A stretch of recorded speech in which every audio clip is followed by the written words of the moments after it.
Long before the invention of police forces or written constitutions, early human history faced a massive logistical problem.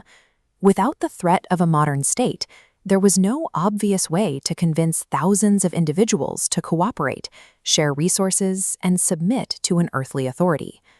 To solve this, cultures developed creation myths, what scholars define as a narrative projection of a group's sense of its sacred past.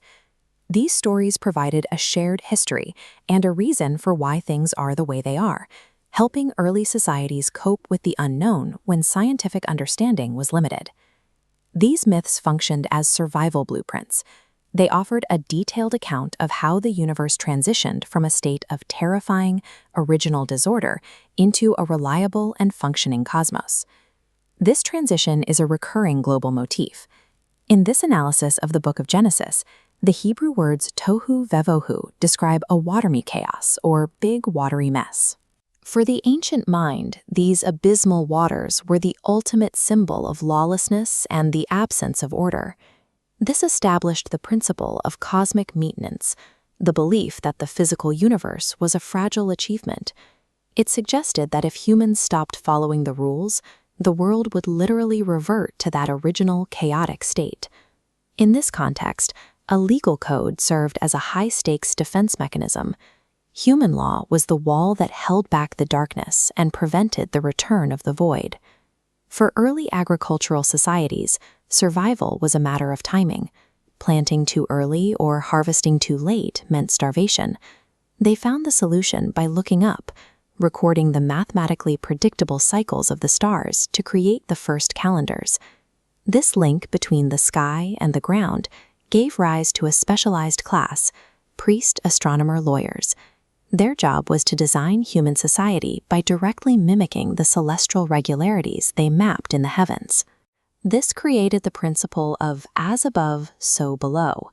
Under this logic, an act of civil disobedience was viewed as an act of cosmic sabotage, a crime that threatened the stability of the entire celestial order. We see this cosmological baseline in the Enuma Elish, recorded on these Babylonian clay tablets. They describe the god Marduk creating the world out of chaos, establishing a victory that earthly laws were required to maintain. In Egypt, this took the form of Maat. This papyrus shows the weighing of the Hot, a ceremony dictated by the divine balance. To the Egyptians, a pharaoh's decrees were literal extensions of this balance needed for the universe to function.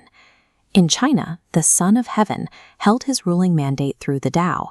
His legitimacy as a ruler depended entirely on whether his earthly justice reflected the cosmic energy of the vital energy that governed matter and time. Even the Greek goddess Themis personified this link.